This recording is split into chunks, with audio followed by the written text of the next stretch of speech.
Right, good afternoon, everybody. It's great to see you all here. And I usually start by saying I'm delighted to see you all here.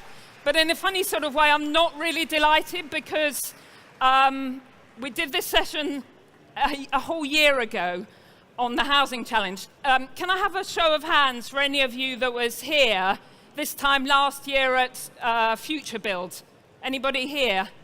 Yeah, so not very many of you. And I remember that session.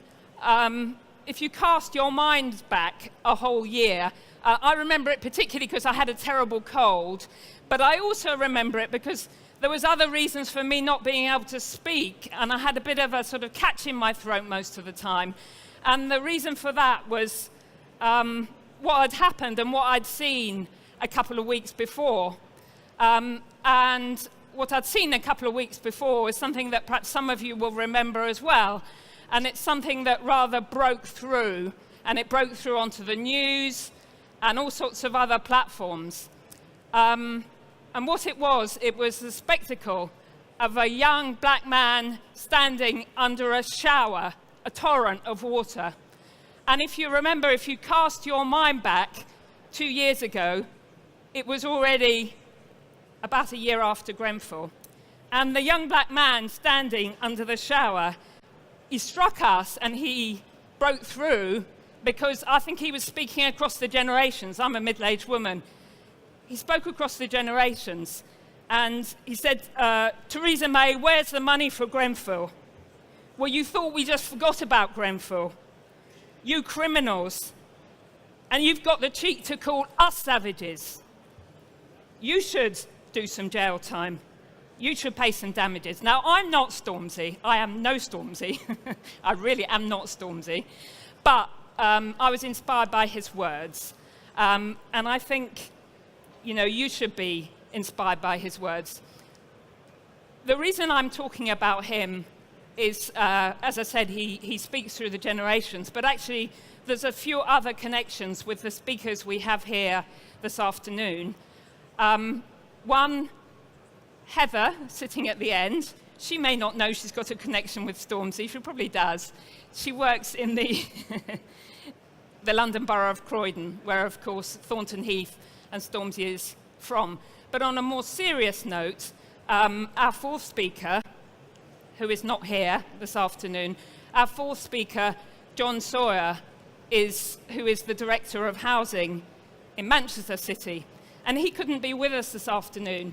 And the reason he couldn't be with us is the repercussions from Grenfell they're far from having been resolved. And only on Friday, you may have seen 2 of the Manchester blocks received a big settlement of £3 million for 2 of the blocks, which meant that the residents didn't have to pay for replacing the Grenfell-style cladding on the blocks. So that was a big success for him. But the reason why he's not here is because, of course, all the other residents of the Manchester blocks have said, oh, well, we don't want to pay either. We don't want to pay the 30,000 type pounds money that they're being asked to pay. So it's a big issue. But what are we going to talk about? Are we going to talk about Grenfell here today? It could sort of turn into a bit of a council of despair, this talk about the housing challenge. We have said so much about the housing challenge. And in preparing this conversation and talking to our eminent speakers, actually it didn't become a council of despair. It became something quite different. And I think it's going to be a rather exciting conversation. I think what we're beginning to see is, with our despair for national leadership, and I'm not making a party political point here because I think we despair for the leadership, the type of traditional leadership that we see around us. With our despair, in that despair, what we actually are seeing is a really exciting new form of leadership. And I'll just finish my little introduction by talking about a US basketball star. And he said something really interesting. And funny enough, he's called his name is the president. He's not the president. but he's called Malcolm Brogdon, and he said, well, while Trump tries to break people down and tear them apart, he's actually brought so many of us together. And I think that's exactly what we're seeing. So our three speakers are going to talk about what they see and how I think they see people being brought together in their practice and in what they do. And the speakers I'm very excited about, because I think in their separate ways they have some very, very special things to say. One more sort of slight piece of housekeeping. When the speakers have finished, what I'd like you to do is to think about questions, because we've got plenty of time. We've lost one speaker. We've got plenty of time for questions, and I'd really like to have a thorough conversation. So please think of your questions now. And just for a warning, for the women in the audience, I will take women speakers first. So please, can the women come up with their thoughts and questions? We'll take them first, and then we'll get into a conversation. Right, so enough from me. Our first fantastic speaker is Susan Smith, and she is no less the mistress of Girton College, so we have a real thinker here. We have somebody who's thought long and hard about housing, and she's honorary professor of geography, is that right? And I don't think there's any more introduction necessary, but I'm very excited to hear what you've got to say. Thank you. Thanks very much. So I'll come and stand over there, shall I? Anyway, this is a session about housing for all, housing for men and for women and for families. And it's called the Housing Challenge. And the kind of question that was put in front of us was, why have we still got a housing crisis in the 21st century? Now, we've got about 7 to 10 minutes as speakers just to set the scene. And so what I thought I would try to do, just to get things going, to try to answer that question and then make a suggestion on where we can go next. And really, I think the answer to that question is quite broad. It's a little bit complex, but actually the answer is that we've still got a housing crisis because our dominant tenure sector, which is still, although decreasingly so, owner-occupation, has been absolutely and inextricably tied into a spiral of economic inequality, which dates from the early 1980s. It's been winding up all that time, and it may not yet have peaked. And housing is right at the centre of that. And it's a complicated story because that turn to inequality, which so many scholars have now been documenting, was triggered by a round of public spending cuts. And that round of public spending cuts was spearheaded by the sale of council housing, by the old right to buy that came in so many years ago, and later by the sale of public land. And it's a bit of an irony, because what that meant, that big shift of housing from the public to the private owner-occupied sector, what it meant was by the time we reached the financial crisis of the mid-2000s, although economic inequality in Britain was as high as it had ever been, it was as high as it was in the 1920s, with middle and lower incomes stagnating over many, many years, by that time, 70% nearly of households had, for the first time ever, got a chunk of wealth accumulating into their homes. In 1910, only 10% of people were owner-occupiers, so something huge had happened. It meant they got some wealth for the first time, and it meant they had something they could borrow against, which they desperately needed to survive in an economy that was increasingly driven by credit, not cash, because incomes weren't high enough for that cash economy. And it all wound up, as we know, into the inevitable crash. And when those whole economies, the banking system, communities, neighbourhoods, and individuals were brought to their knees by that crisis, I thought at that time, here's the moment. Here is a moment when the political imagination could have run wild and done something completely new. There was just that moment when everything had stopped working, a kind of, just that moment of change, when we could have had a housing system less dependent on debt finance, for example. We could have worked towards a tenure-neutral housing system where owners and renters were more on a par with each other financially, as well as socially and in every other way. We could have had a phase of housing investments specifically designed to address the mismatch between homes and jobs.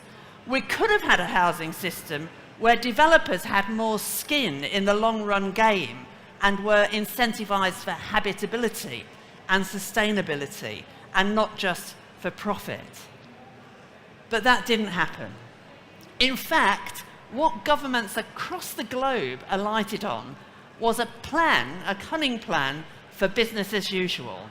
What they wanted to do was get lending and borrowing back on track, get the banks talking to each other again, get economies growing again, a slightly more regulated way perhaps. And that's what they did. And it resulted in house prices soaring and that housing-centred economy booming in a way it hadn't before. In fact, here's a quote from two scholars that have looked at housing in that post-crash period. Rodrigo Fernandez and Manuel Albers, great commentators, just in 2017 they wrote, "The present-day value of real estate in relation to the overall stock of capital and of income is truly without historical precedent." So everything, especially the housing market, has been booming. Now, before all the owner-occupiers here, if there indeed are any still in London, start rubbing their hands together in glee, here's three things that nevertheless have changed despite the business as usual sense of the economy. First of all, a crisis of housing affordability, which I think we all felt at one time could be bridged by imaginative savings schemes and other kinds of innovations, has intensified. And it's not just at the margins of owner occupation anymore, or even at the margins of any part of the housing stock. It's a structural shift. Rates of attainment of home ownership among 18 and 34-year-olds have plummeted across Europe, across the USA, and in Australia. So it's a big international pattern. And there's a gap now between housing aspirations and attainments that is no longer bridgeable by these imaginative savings schemes or special first-time buyer incentives. There is actually now the possibility of permanent exclusion from what used to be the tenure of choice for these younger cohorts. It's not helped by growing unoccupation in investment properties in some of the major city centres. There's a debate about how big that unoccupation is, but it's certainly worth talking about. And it's underscored as well by the other side of this generation rent that we talk about, because the other side of generation rent is generation rentier. That is a generation of amateur property investors and powerful private sector interests who are not only quite hard to regulate when you put them all together, but have property holdings that have grown by over 2/3 in the last decade, and the value of which has more than doubled. So at that low end, at that sort of early entry end of access to owner occupation, we're seeing a fall off, a structural unavailability. But even in owner occupation itself, the sector's at risk because there's quite a schism now between mainstream mortgagers, let's say, who can buy their house, pay down their loans and secure outright ownership, that core, generally older cohort, and then what I think of increasingly, if you like, is a kind of precariat on the margins where borrowings are accumulating. They might not be keeping pace with rising prices and they may be unsustainable. So we've even got a split within owner occupation and a much bigger margin, vulnerable margin, than we've ever had before. And then the third thing that's changed, I think, is what's happening to, if you like, last time buyers. That group of older people generally who own their properties outright. We don't think too much about them, but they have about 1/3 of the total value of all residential property in a country like the UK. And what I think, now I look around that sector, is I think this is up for grabs. There's growing scope at this end of the market, and we must be attentive to it for asset stripping. Less housing wealth rolling over into a next generation, that may or may not be a good thing, but more draining out of households' accounts into the corporate sector in return for age-specific housing and age-targeted services. So my point here is that our dominant and aspired after housing tenure the main point of it, which has become the wealth holding within it, is leaking out of the hands of the public and being drawn into a new spiral of economic inequality. And unlike some of my academic colleagues, I doubt that that peak of inequality has yet been reached, because there's so much wealth there being drained out. There's still a lot of scope for the concentration of property and of income deriving from rents to now exceed those pre-1914 levels. I'd say it's on target for that to happen.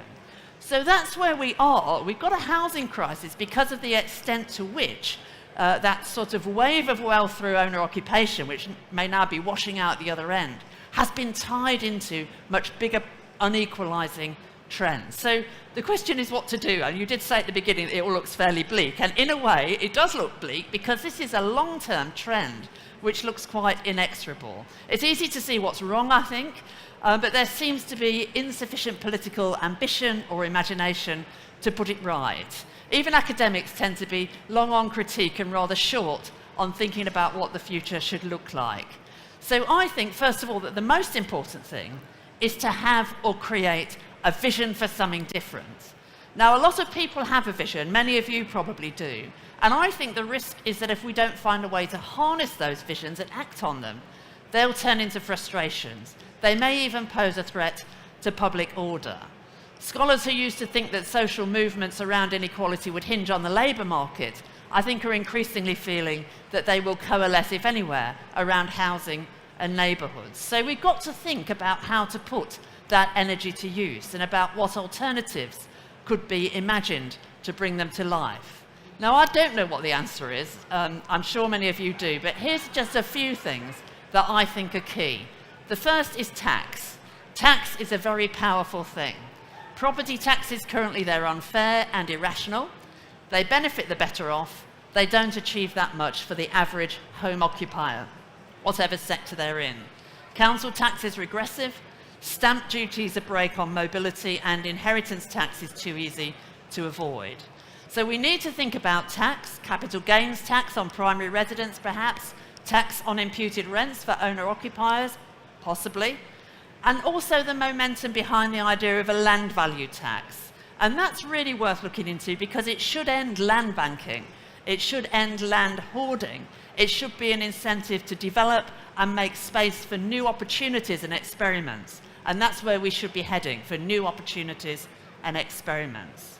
Second, I think equity finance is important. No small business would work solely with debt funding. It seems really odd to me then that home buyers should be stuck with loans whose basic structure simply hasn't changed really since the mortgage was invented. It's had bells and whistles of all kinds, but the debt funding structure simply hasn't changed. Equity finance is something we could talk about later, but it's an alternative or a companion to debt funding, a safer way for home buyers to raise funds than over-borrowing. It could enable all home buyers to separate housing investment decisions from decisions around housing consumption, and it could help manage risks in housing markets. I like it because it could be the basis of a tenure-neutral housing system, and that really appeals to me.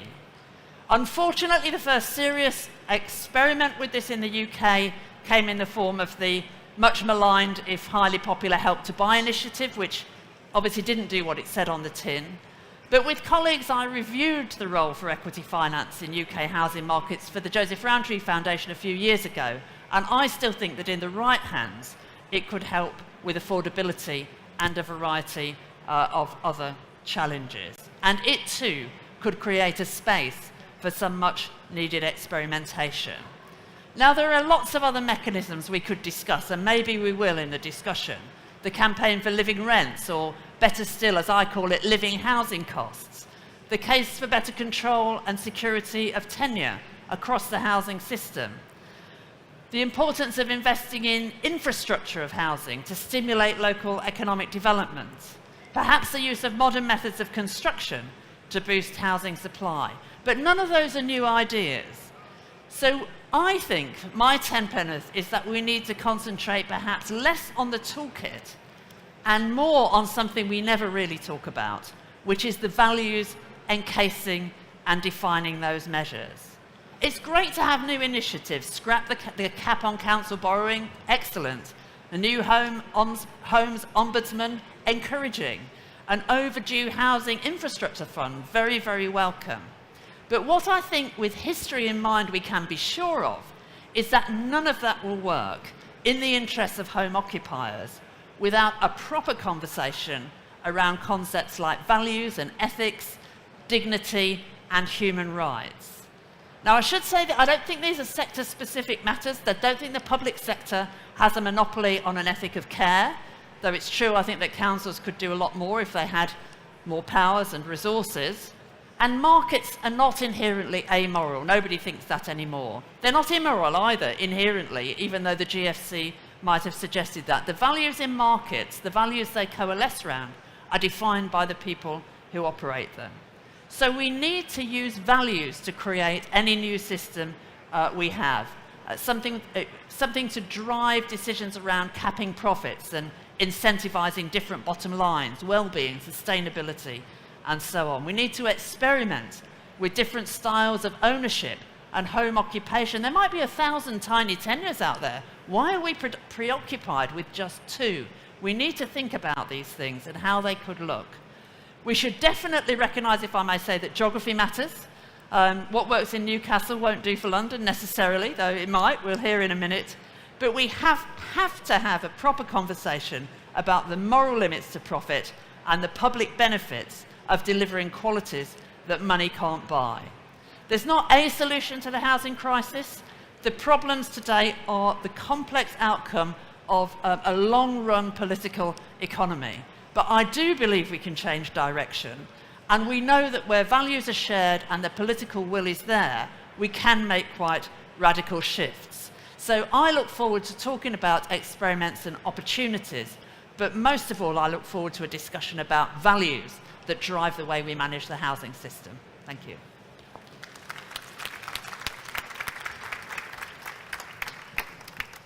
Thank you very much indeed, Susan. That was brilliant.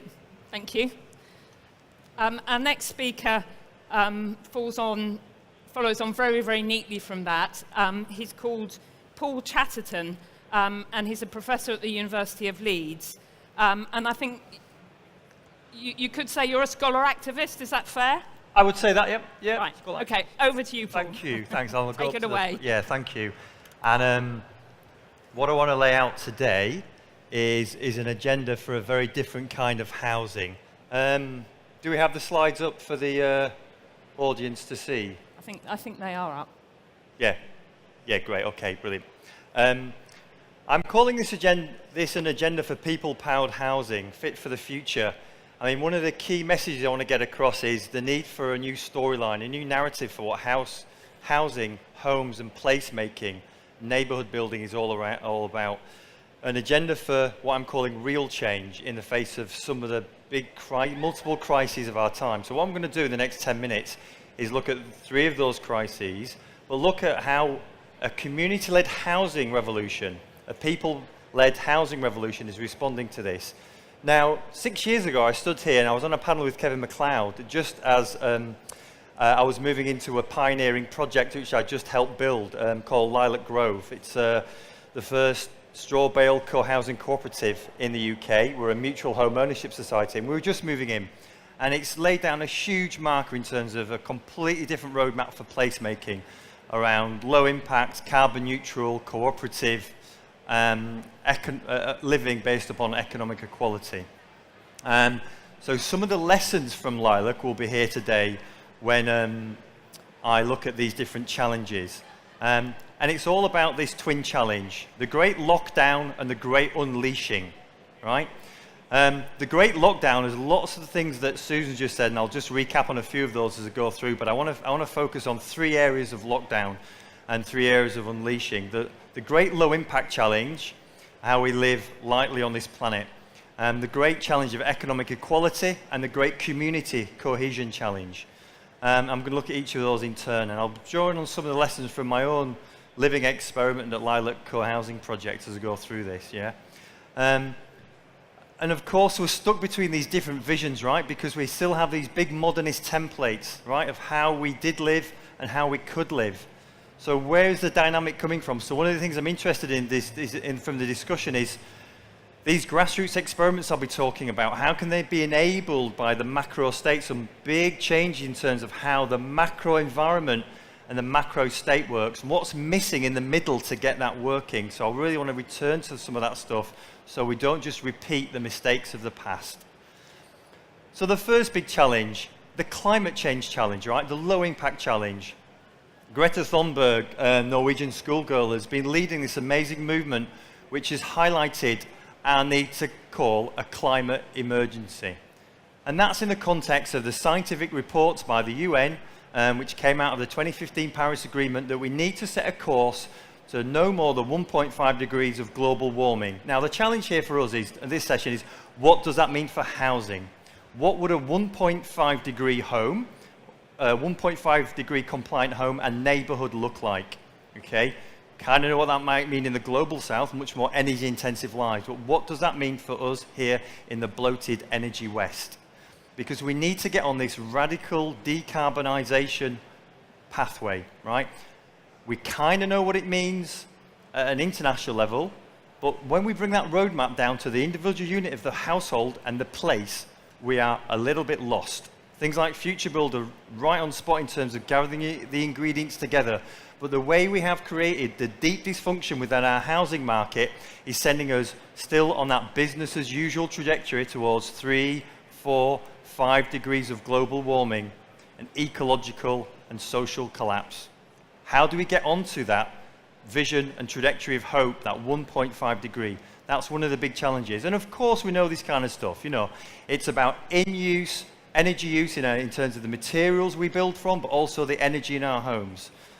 So how do we change both buildings and behavior? It's about understanding where we use energy in our society, in our homes and our communities. It's about how we squeeze that energy out, how we have mass retrofit programs, how we change the behavior of how we live in our communities. And of course it's about changing what we build our homes from.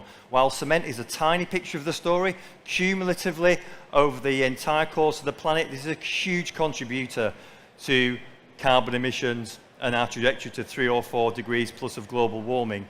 Urbanization and cement use, concrete use are locksteps. We need to unlock urbanization from high carbon energy materials. And of course, it's not just about the buildings, it's about how we live. It's no point having A-rated buildings with F-rated people in them. This is the key challenge we keep coming back to time and time again.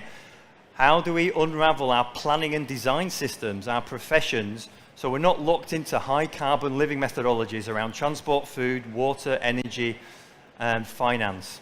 Yeah? The low-hanging fruit that we can see here today around building materials needs to be built upon in terms of radically changing our patterns and our social practices in cities.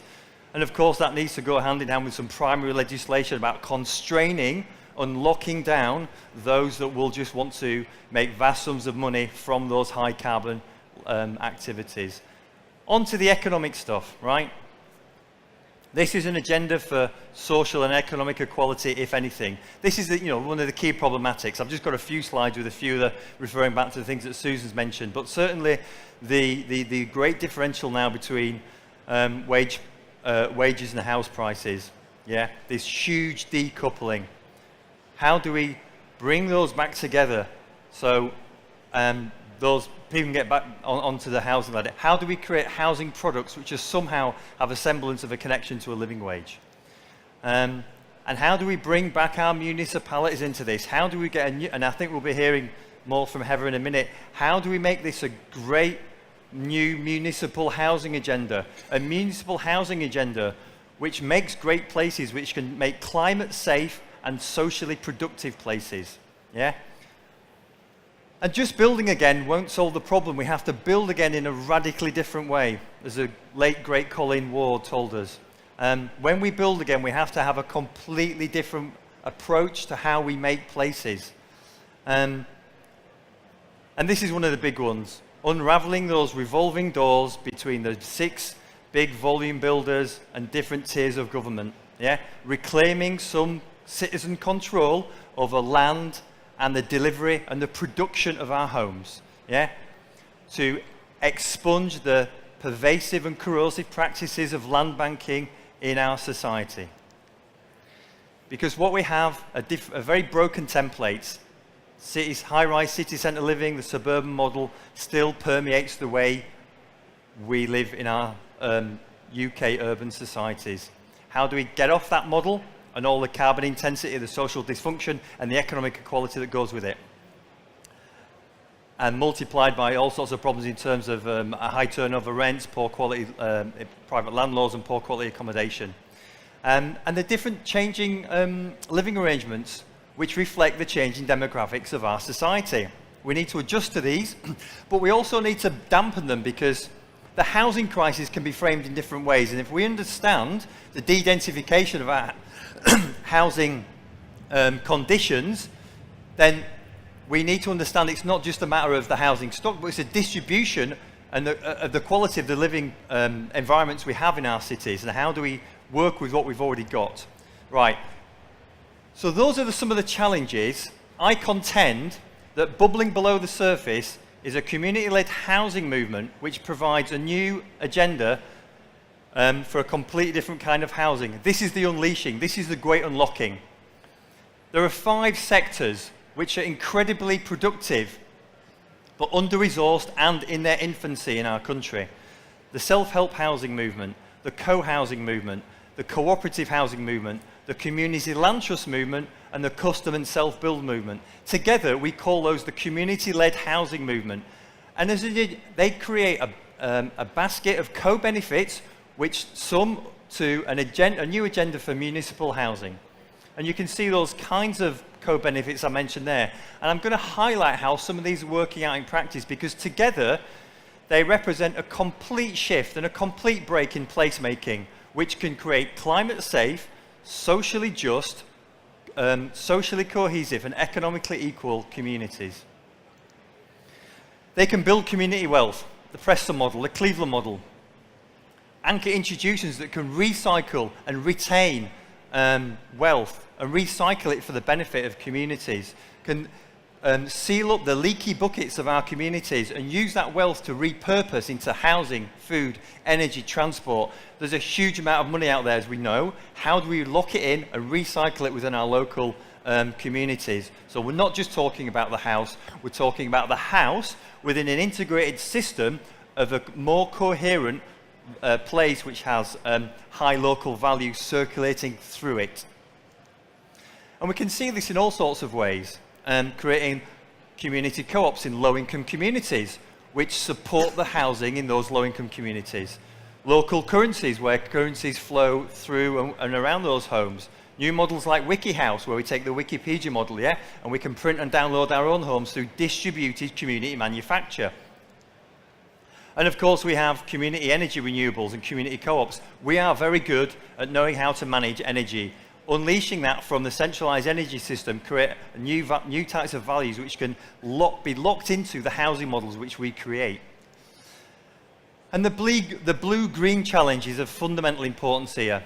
Throwing nature heavily into our housing, saturating our new placemaking models with blue-green infrastructure and climate-resilient aspects. This is an absolute core issue, and there are so many co-benefits to this, dealing with urban flooding, air purification, climate and heat reduction, aesthetic quality, job creation. There are so many co-benefits in terms of what we call biophilic or biomimetic design and attaching those to the housing agenda.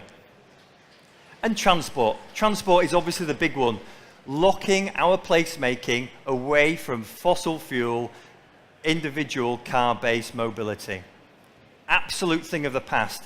In 1900, there were 45,000 cars in the US. Today, there's 1.2 billion globally. That's a phenomenal growth of one product. How do we put that back into the box and move towards a completely different form of sustainable urban mobility, which can be done given the only 100-year history of our complete global locking to car culture? So we can start to unpick this through low-hanging fruit, bike schemes, new cycle lanes, mass rapid transit, but then we can start to lock out the car completely. But this will require a number of things, and we can just touch on these later, but it will require a huge shift in subsidies from the fossil fuel sector to the green sector. Let's make no mistake that this will cost a lot of money, but there's a lot of money out there tied up in fossil fuel subsidies. And of course, there are many examples of low carbon and zero carbon placemaking. This is not about carbon neutral placemaking, which can get lost in the rabbit warrens of carbon offsetting and carbon trading. This is absolute net zero placemaking, right? Or almost carbon negative placemaking. And there are so many good examples of this around the world, which is propping up everywhere. So many great examples of how can we lay down blueprints of low carbon buildings and low carbon behaviours. Because this is my own project, Lilac. We took an old Victorian, and this is in West Leeds, a very humble part of West Leeds. We took an old school playground, where the school was demolished. We got together over 6 years. The school was cleared, and there's a whole long story here, and I've written a whole book on it. But you know, we spent 6 years building a cooperative, and we got together in 2014. We opened the community. It was a wonderful marker for us. But some of the things we've learned have been so important. We've created this beautiful car-like place. Our homes are built from straw. My house has a energy bill reduction of 80%. My gas bill in my 4-bed home is about £200. You can decouple yourself from the energy giants and solve fuel poverty quickly. We set up a whole citywide infrastructure called Leeds Community Homes to facilitate the growth of those micro-examples, because they are still micro-examples, and we need millions and millions and millions of these micro-examples, but we need enabling institutions to protect and nurture these micro-examples. And it all comes down to this thing. It all comes down to what we call academically the quadruple helix, right? But what it is essentially governments, industry leaders, academics, and civil society working together. Because no one institution and no one sector has all the answers. Together, they represent the jigsaw of a very different, a paradigm shift for laying down a very different blueprint about how we can make our homes and our places. So this is what I want to end on, because we don't want to lay down this kind of depressing, huge agenda which seems impenetrable. It's about thinking big, these big agendas that Susan and I both laid out, but starting small, starting at the municipal level, at the local level, at that piece of land which is over that fence just next to the houses you live by, and thinking, what can we start to do now to turn that micro example around? How could we do that? How could we shift some debate? And how could we make that tactical intervention? How could we grow and learn from it? So that's a book I've written on Lilac as well, which kind of sets out the whole Lilac story, because I have gone through it quite briefly, but I'll leave it there. Thank you very much. Thank you very much. That's great. So Heather's our next speaker, and it's like all directions are pointing towards you now. The municipal agenda is in your hands. Can you take us through what you're doing in Croydon, please? Right, I'd be delighted to. Thank you. Okay, I'm going to talk really about using, to share with you what we're doing in Croydon. And we're using largely existing tools, which some people might say are old-fashioned tools. We're using the planning system, largely. But to me, and a lot of people say, oh, the planning system is broken. The housing challenge, that's the problem, and the planning system is broken. And I say, no, it's not broken, the planning system. It's a tool, and it's how do you use that tool is important. And there's a couple of things about planning. Well, basically, there's one thing you really need to know. No, two things you need to know about planning. One is if you look at the National Planning Framework, it says very, very clearly, there is a presumption in favour of sustainable development. So therefore, there should not be any problems in getting on and granting permissions. However, a whole range of local planning authorities do have a lot of difficulty in doing that. And why is that? It is because planning is inherently political. And that is something that everybody seems to ignore or forget or not understand, that planning works in a political context. Now, if you have politicians who are supportive of the planning system and who want to build housing, it's really quite straightforward. And that's what we're doing in Croydon. So to start off with, in terms of our local plan, just talk about the sort of numbers we've got in Croydon. We have got some seriously big housing targets at the moment, as you can see. We adopted our local plan in February of this year, and we've got 33,000 new homes to be built by 2036. And to put that into numbers, it's like 1,600 new homes a year. And we are meeting that target. We're one of the few London boroughs who are getting out there and delivering that year on year. And in fact, there was some research out yesterday that said that since 2006, Croydon has delivered more planning consents than any other London borough. So that's something we're really, really proud about. However, we've got a new London plan that's coming through, and that's taking that fairly punchy housing target of 1,600 a year to 2,949 a year, and that's a significant step change in the quantum of housing we've got to deliver. How are we going to do that, bearing in mind we've got a chunk of our borough covered in greenbelt? And so we have a growth strategy that says, right, we're going to put roughly a third of our housing into the town centre, metropolitan town centre of Croydon, that has historically been very much a sort of lack of people in terms of people living there. It's been devoid of people after about 6, 7 o'clock at night. We're going to stick a third of our new population there. We're going to stick a third of our population on allocated sites throughout the borough, and then we're going to stick a third of that lot in the suburbs. And that's something that we are driving forward and is hugely contentious. So basically, people who've got rather nice detached houses largely in the suburbs with nice big gardens, these are identified for more serious redevelopment, intensification of the suburbs. And how we've done that is that we have looked at the character of our suburbs and the whole of our borough, and we've looked at it and we're saying, in some areas it's really beautiful and we don't want to redevelop it too much, and in those areas we'll protect it. In our other areas, the character of the boroughs isn't so great, and we can look to evolve it, we can look to change it. And in some places, we'll look to seriously change it and totally redevelop it. And that's what we're doing at the moment. So there, Croydon Opportunity Area is the town centre, and as you can see, we're really seriously putting some high-density buildings in there. It's always been an area with a lot of tall buildings. It's built in the 60s. But if you go there now, we're having a whole renaissance of buildings, and as soon as you come out of East Croydon Station, you'll see the largest apartment prefabricated building in Europe going up, 48 stories, and that's going up, and it's going up in less than 2 years because it's all prefabricated. So hugely exciting, but it's not just about tall buildings. You can see on the bottom there, there's a slide of a development we only just approved at Planning Committee last week, 5 to 9 Surrey Street, high density in the town centre. It's got community facilities on the ground floor. It was an asset of community value, and it provides some really great community facilities and affordable housing as well for our residents. So in terms of doing that sort of level of development, it is really, really important, though, that we do really good design, and it's high quality design. And we look at that in a whole variety of ways, and we've been doing that through ensuring that we've got the right sort of people in the planning team. We've got urban designers, we've got architects, and we're looking at how can we understand how you do intensification on small sites, on difficult sites, and looking at the sort of issues about overlooking. We're doing back garden development. Not a lot of London boroughs would do that. And we also need to work with the topography of Croydon as well, because it's a very, very hilly place, Croydon, and you've got to make sure that you work well with it and you design well with it as well.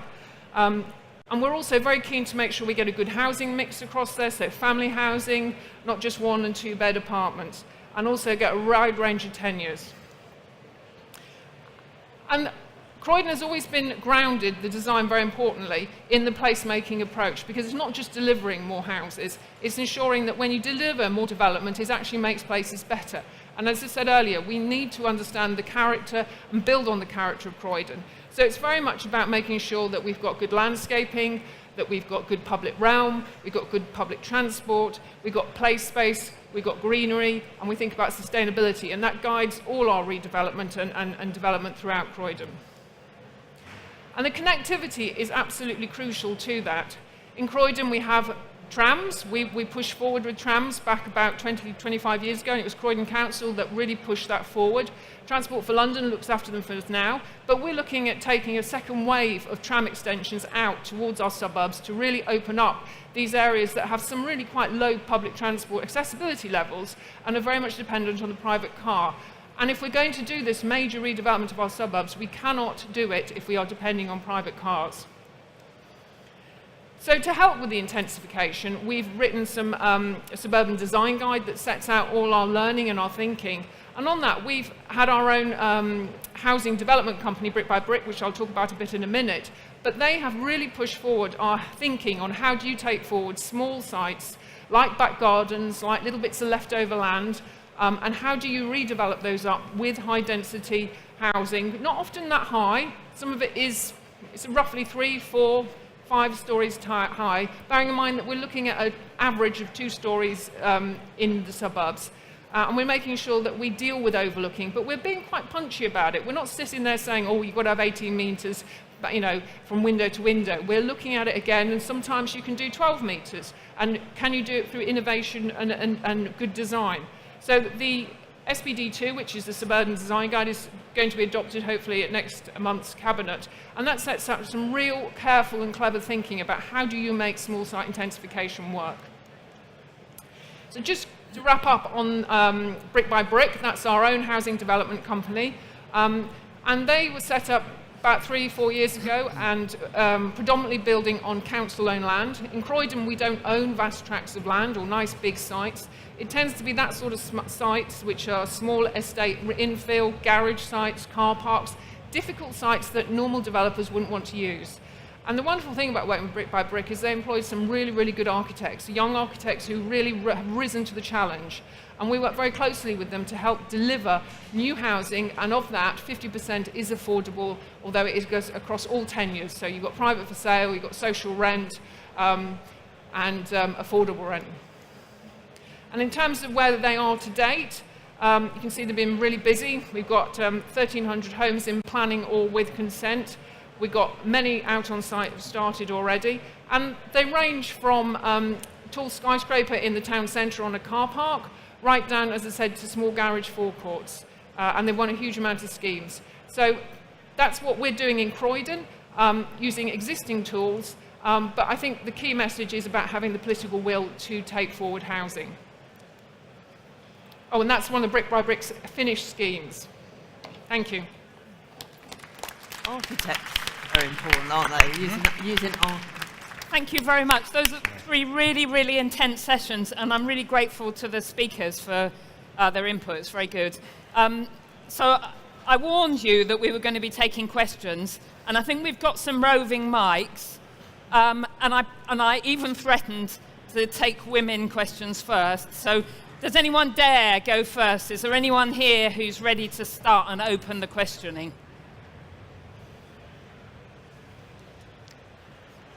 I've been told that, you have to look down the barrel of the gun at this point, don't you? You have to take a step.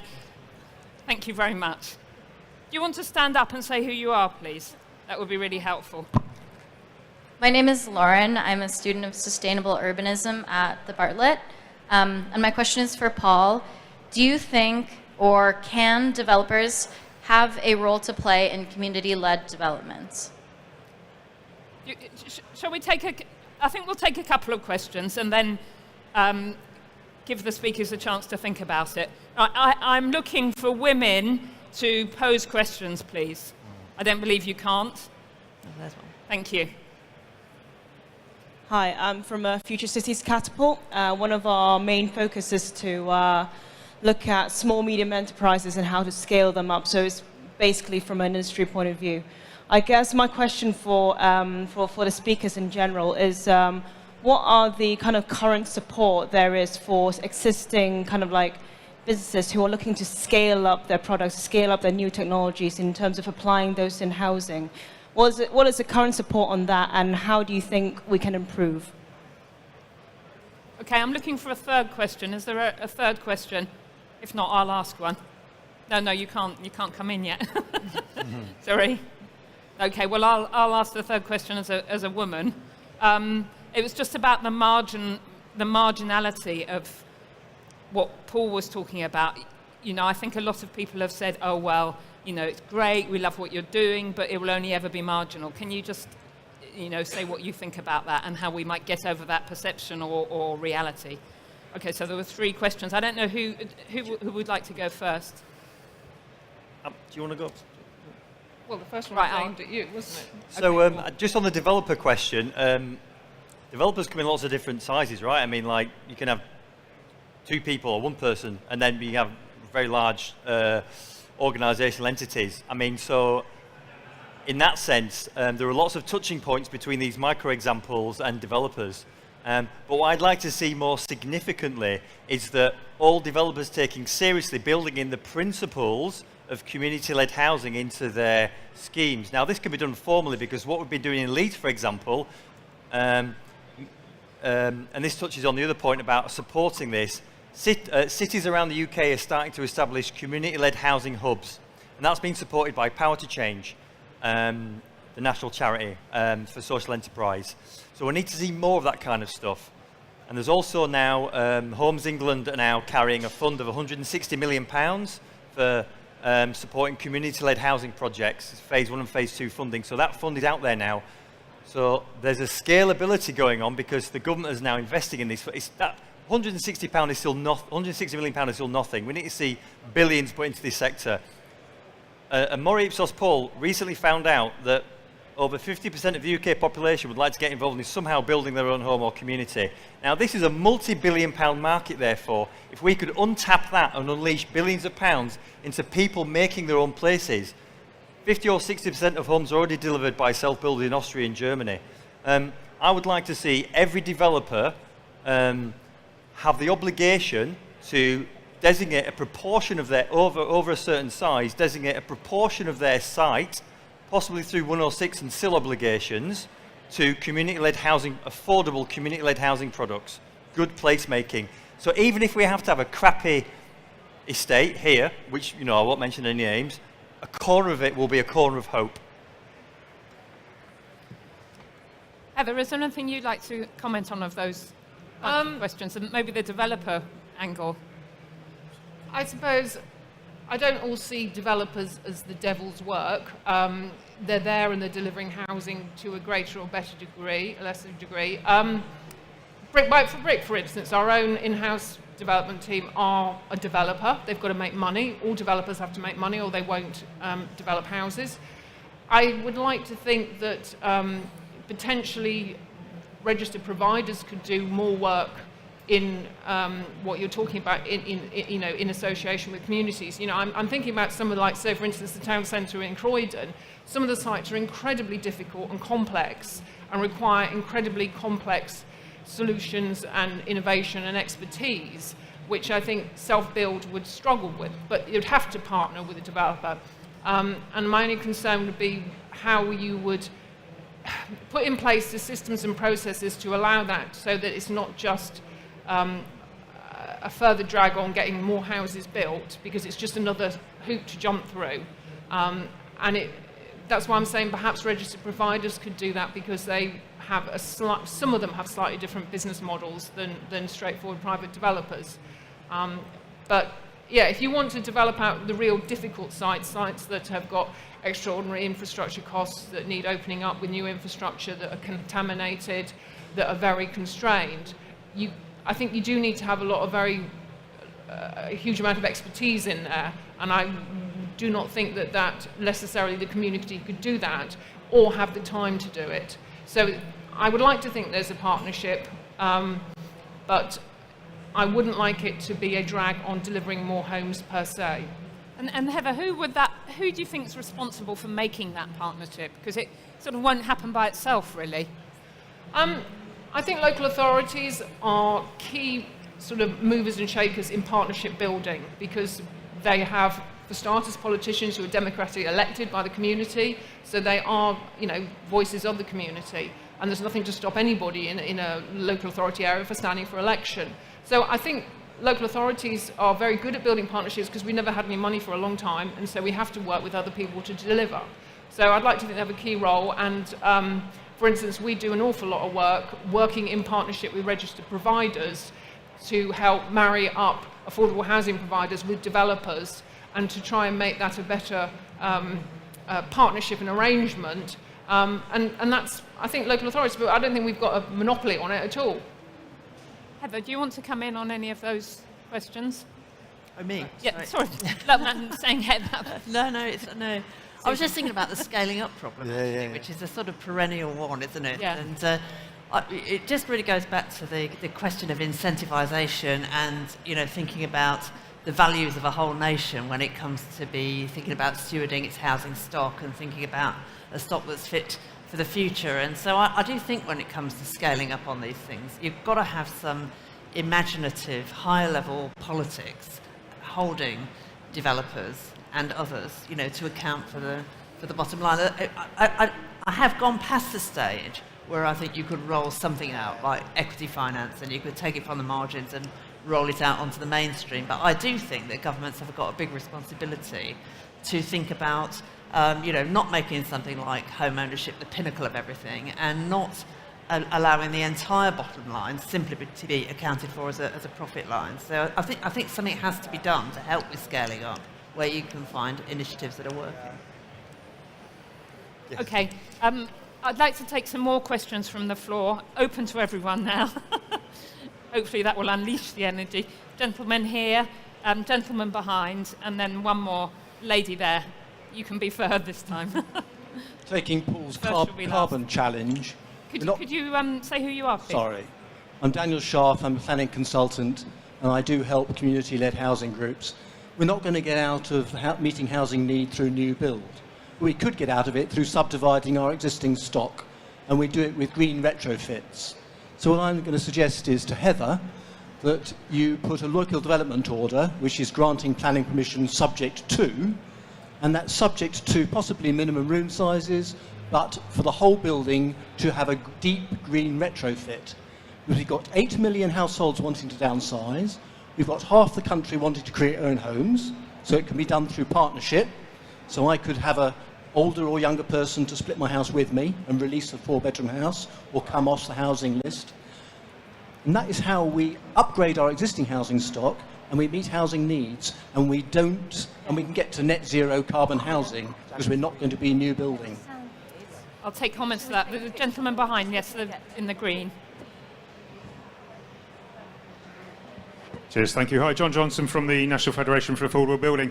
It's good to hear you mentioned councils and planners in your talks. If you had to write a guide for the nervous for commissioners, like a 101 thing on how to not be Leeds and Croydon, who are obviously well ahead of this, for people, I'm from Sheffield, and our council could really do with some guidance on how to be forward-looking on this. What would you suggest, and how do you think you could best move them to take on some of the new solutions, and particularly integrating sustainability into that as well?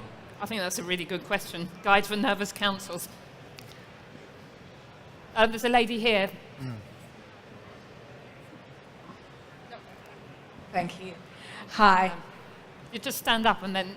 Hi. This is Bigsby Lantham, and I'm a building usability designer. I'd like to ask if you could paint a picture and list the architectural elements of the perfect core of hope in housing. The perfect what? Core of hope in housing. As you mentioned before, we have to have a core of hope. What would be the perfect one? Brilliant.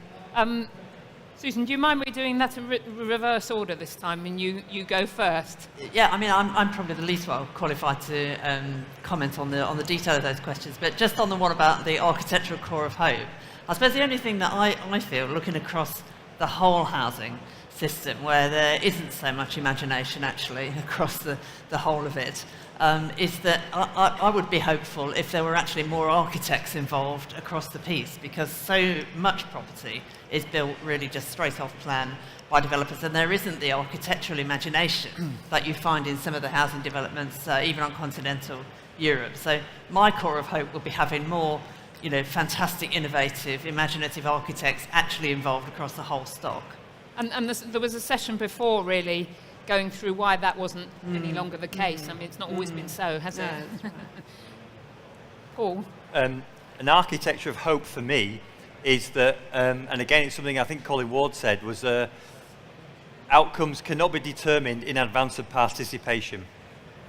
So it's not about, my vision is not a thing, it's a process, right? Through which those actors I showed on my screen collaboratively co-produced with all the timescales that Heather's talking about, like, crikey, we've got to deliver this stuff, an enabling state which will keep the momentum going, to co-produce that placemaking. And it'll refer to the other 2 points. So the retrofit agenda is front and center. Not everyone can live in a lovely new Lilac Grove straw bale housing community. We have to do a mass retrofit thing, but it's a social retrofit. Take every suburban road, take that ordinary background architecture in our cities, knock down the back gardens, put all the cars to one side, make the middle house a community centre. We could have transformative neighbourhoods on the most mundane streets tomorrow, right across our country. And going back to John's point about the sustainability challenge, cities are scrabbling and falling over themselves. Sadiq Khan has taken the lead here in London, calling a climate emergency. Every city has got to produce a roadmap compliant with 1.5 degrees of global warming, right? It'll have a little section in there which the housing stock, energy, the residential energy use. So that's the thing we need to focus on. 1.5 compliant building materials and residential energy use. Heather, over to you. Maybe you could address the 101 guide for nervous councils. Oh, oh God. I suppose it's about political will, really, isn't it? How you get across that bridge, because you've got it in Croydon. Yes, I mean, we have got it. What you do need to have is a well-resourced planning department, and you've got to have a corporate approach to wanting to deliver housing and recognition that it is one of the key factors in terms of poor outcomes for deprived families and children. People have got to have somewhere safe and warm and secure to sleep in. And when I come out of our council offices, many nights I see families in reception that are homeless. Mum and dad and a couple of kids in a suitcase, and they are homeless. And I think to myself, this is wrong. We should not be in a situation like this. And then I go to planning committee, and one of the brilliant lines we had from someone recently, which was, there was a usual bitching around, well, there isn't enough place for parking, etc., etc. And one of the committee members said, we should be building places for houses and people, not building spaces for cars. And that's absolutely fundamental. And it's so important that politicians get up there and say that. Yeah. Because if we are intensifying and building more houses, people always sit there and bitch about them and want to object, and so often it is, there's not enough parking spaces. So we've got to go out there and provide better transport and options, and that's why it is about placemaking and holistic approach, because you can't just deliver more housing, you've got to think about the whole place. And going back to the point about the architecture of hope, I think the conversation in Croydon is changing, and that's because politicians are saying how important it is to deliver housing. It's slow, though, because people will often say, I do recognise there is a housing problem, but I just don't want the houses here. But at least we're actually having recognition that we do have a housing problem. And when I think of organisations who come and talk to me like the Yimbys, yes, in my backyard, it's really important that we engage with those people and demonstrate that it's not just about people who've got existing houses, but it's about those people who can't afford houses and who often don't have a voice. Okay, I'm going to take just, I think, one or two more questions, but I'm also going to ask the panel to sum up very quickly with your, I think one key recommendation is fine, because you've given quite a few recommendations already. So I'll just take very, very quick questions, please. Gentlemen here, and then one more, yeah. Okay, so. Hello, yes, my name is Alan Duncan. I'm an architect. I'm a passive house designer. I advocate Passive House Plus whenever I can. I'm interested in your planning. I was interested in Greenwich, where we built an awful lot of new housing. A lot of it is built to regulation minimum, which means almost no insulation in it. We've got an enormous district heating system that's wasting maybe 45% of the heat it produces because it's so minimally insulated. If we'd done it to Passive House, we wouldn't need the district heating system. But I've noticed the new planning applications state that it's got to be done to BREEAM good. So I'm wondering if BREEAM good is a way of giving a kind of bottom stick, because we've got a lot of golden carrots going for the developers. So is it a question about regulation? Is it a question about standards? Standards, yeah, because okay.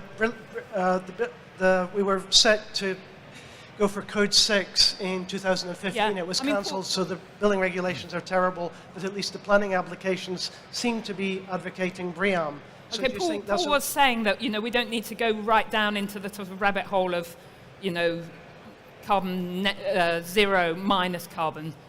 So anyway, I get the question. But the trouble Would you like to? Yeah. Okay. Yes. Yeah.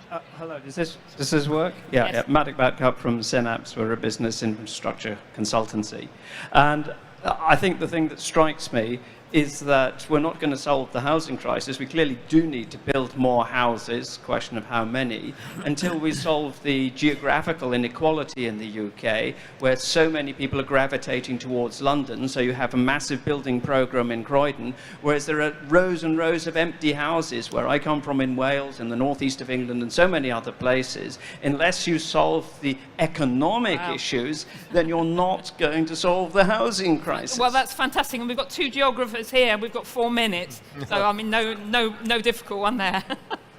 I don't know who wants to go first. Can you, I don't know if you want to touch on those questions and then make your recommendation at the same time. On that, I have always advocated we have a national planning spatial framework. Yeah. I think it's nuts that we haven't. Just because it didn't work in the 60s doesn't mean that we don't need one now. And I just cannot believe, well, I can believe. How can it be that we haven't? They will not grasp that. And how can we plan a nation if we don't know where housing and economy and all the rest of it should go? And how can we deal with the inequality we've got? So I completely agree. It seems bonkers on one side to be building massive amounts of housing in Croydon when you know, in the north we need to be doing far more, and that is also about putting better transportation in. But it is about long-sighted thinking, and unfortunately governments don't work on that basis. And your recommendation? Recommendation, make sure we continue the funding into the planning teams. We make sure you continue decent funding into planning teams, because we have to get decent young people into the profession. And without decent, qualified young people coming into the profession, we can't go forward and solve all the crises the government keep throwing at us. Brilliant. Paul? On the wish list, on the longer term bit of it, would be a lot of things that Susan's mentioned around shifting the burden of tax from income to land, breaking up the big corporations, a couple more % on corporation tax would be nice, shifting subsidies. There's a lot of getting our hands on all that money out there, shifting it to community wealth building. That will unlock the massive potential. Yeah, and that's all doable right now. We need an enabling state who's going to bring in some really progressive primary legislation, right? And get over this kind of Brexit hangover, because all these big issues can be dealt with now. The immediate thing, like with a take-home thing for me, would be a new £1 billion fund. So this community-led movement that I'm involved in can connect more with all the amazing stuff like's happening in Croydon and other municipalities, so we can really supercharge it locally. And I'll just I've ranted about this in my new book, which I can plug now, which I've got a few copies I can flog afterwards, so Unlocking Sustainable Cities. Yeah. Brilliant. So. Last word with you. Well, so nationally, I think we've got to have a much more developed sense of housing policy, a stronger sense of housing policy, a proper debate over housing policy, and a properly funded housing policy, and proper ideas about what housing policy should achieve. Nationally, locally, I think we've got to create a lot more space for innovation and be able to find some imaginative ways to fund it. But I think we cannot get away from the point that somebody mentioned just now, which is that we do live in the most economically unequal society we've had in Britain for the last century. And, housing is in the middle of that. So that has got to be something that's high on the agenda to tackle if you really want to do something serious about the housing crisis. That's fantastic. Well, you've been a brilliant audience and you're fantastic speakers, so thank you very much.